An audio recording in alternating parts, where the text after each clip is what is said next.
हम मीनू झा उपस्थित छी जितियाके व्रतक जे पूजा करै छी ओ पूजाके लेल संकल्पित होमऽ पड़ै छै।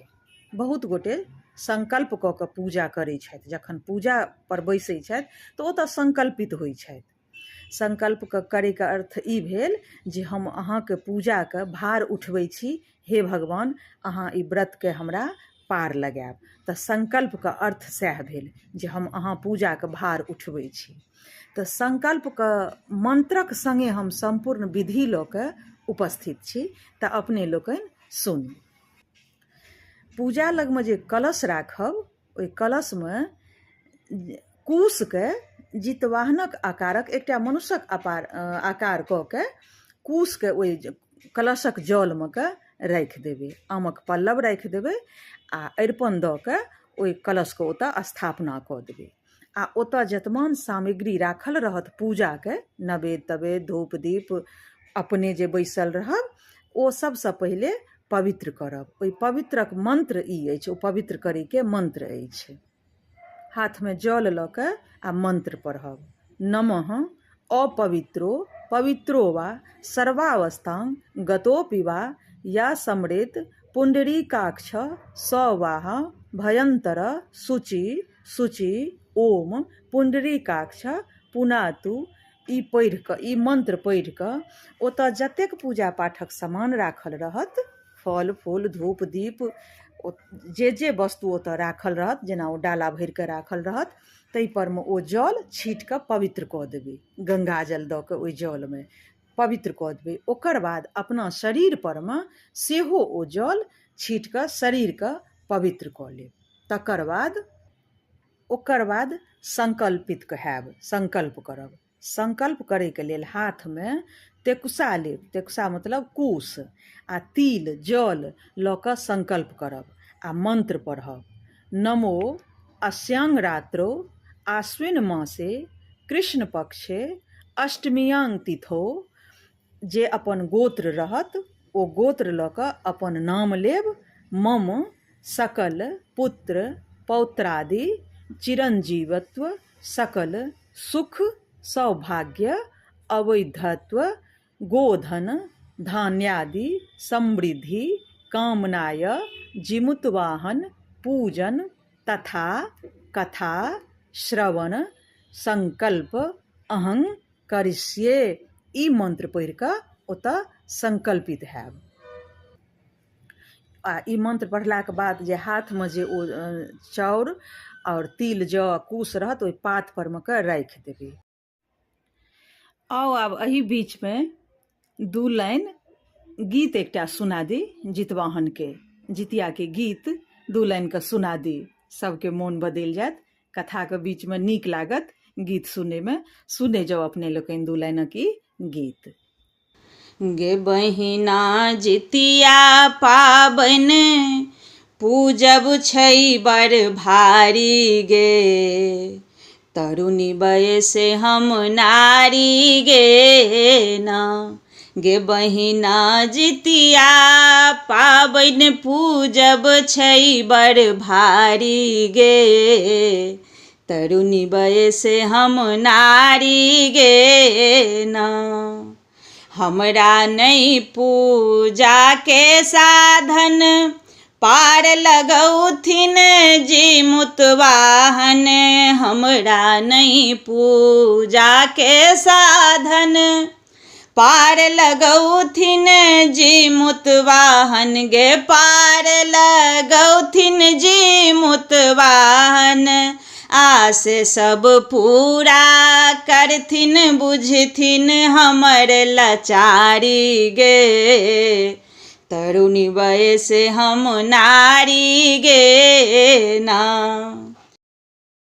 ओकर बाद जे सुहागवती स्त्री रहब ओ गौरीके पूजा करब, जे विधवा स्त्री रहती ओ विष्णुके पूजा करती। ओकर बाद कलश जे स्थापना केने रहब कुशक ओहिमे सामग्री दऽ कऽ, वएह भेलखिन जितवाहन। हुनकर पूजा करब, पात पर ओहि कलश परमे हुनकर पूजा करब। हाथमे अक्षत लऽ लेब आ मंत्र पढ़ब।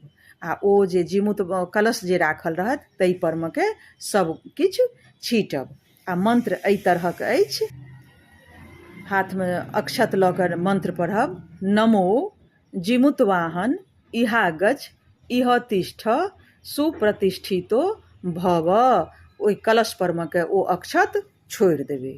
ओकर बाद हाथमे जल लेब, घंटी बजायब आ ओकर बाद हुनका स्नान करायब। एतानि पाद्यादि अर्घाचमन्यानि पुनराचमन्यानि नमो जीमुत वाहनाय नमः। हुनका परमे के ओहि कलश परमे के जल छोड़ि देबै। ओकर बाद वस्त्र लेब आ मंत्र पढ़ब, इदम पीत वस्त्रम नमः जीमुत वाहनाय नमः। हुनका ओहि कलश परमे के वस्त्र राखि देबै। ओकर बाद पुनः एक बेर अक्षत लेब आ मंत्र पढ़ब, इदमक्षतम नमः जीमुत वाहनाय नमः। ओकर बाद फूल लेब आ मंत्र पढ़ब, एतानि पुष्पांजलि नमः जीमुत वाहनाय नमः। हुनका परमे के फूल चढ़ा देबनि। ओकर बाद फूलक माला लेब आ मंत्र पढ़ब, इदम पुष्पमाल्यम जीमुत वाहनाय नमः। माला पहिरा देबनि। फेर बेलपत्र लेब, इदम बेलपत्रम नमः जीमुत वाहनाय नमः। बेलपत्र दऽ देबनि। दूभि लेब, इदम दुर्वादलम नमः जीमुत वाहनाय नमः। हुनका परमे के दूभि चढ़ा देबनि। तकर बाद हुनका भोग लगायब, यानी कि खाना खुआएब। तऽ जल लऽ के हाथमे और मंत्र पढ़ब, धूप दीप ताम्बुल यथा भाग नाना विध नैवेद्यान नमः जीमुत वाहनाय नमः। हुनका पर नवेद उसरैग कऽ जल चढ़ा देबनि। ओकर बाद फेर एक बेर जल लेब आ हुनकर मुँह धुआएब, आचमन करायब, नमः इदम आचमन्यम जीमुत वाहनाय नमः। ओकर बाद ध्यान करब, प्रणाम कऽ कऽ एकटा फूल लेब और हुनका गोर लागि कऽ हुनका ओ फूल चढ़ा देबनि। एक पुष्पांजलि नमः जीमुत वाहनाय नमः। और ओकर बाद हुनका फेर एकटा फूल हाथमे लऽ कऽ हुनकासँ प्रार्थना करब कल जोड़ि कऽ और ई मंत्र पढ़ब, रूपम देहि जयं देहि यशो देहि दिशो जेहि भाग्य भगवान देहि मे धर्मान देहि पुत्रान देहि सर्वान कामान प्रदेहि मे सर्वान कामान प्रदेहि मे। प्रणाम कऽ कऽ ई फूल हुनका चढ़ा देबनि। फेर एही मंत्रसँ से ओ बाहुलुटा मरुभूमिक पूजा करी। जहिना ई मंत्र पढ़ि पढ़ि कऽ अहिना सेम मंत्र पढ़ि कऽ धरतीके भूमिके पूजा करी। ओकर बाद चिल्हो सियारिक पूजा करी, जे ओ पाकड़िके गाछ ठाढ़ि जे गाड़ल रहै छै ओहि अथी खधारि खुनिके तकर पूजा करी। गिदर गिदरनीके पूजा करी, गिदरनीके और सियारके चिल्होरनीके और धरतीके पूजा करी। तकर बाद फेर ई सब कऽ कऽ प्रदक्षिणा करी, परिक्रमा जकरा कहै छियै, परिक्रमा करी। परिक्रमाके मंत्र सेहो अइ, परिक्रमाके मंत्र अछि, यानि कानि च पानि ब्रह्महत्या सामानि च तानि पानि प्रणश्यति प्रदक्षिणे पदे पदे। ई पढ़ैत ओहि गाछक चारू कात प्रदक्षिणा कऽ कऽ तकर बाद कथा सुनब। तऽ इएह छल जितवाहनक पूजाके सामग्री मंत्रक संगमे, जे अपने लोकनिसँ हम साझा केलहुँ। आशा करै छी अहाँ सबके नीक लागत। धन्यवाद।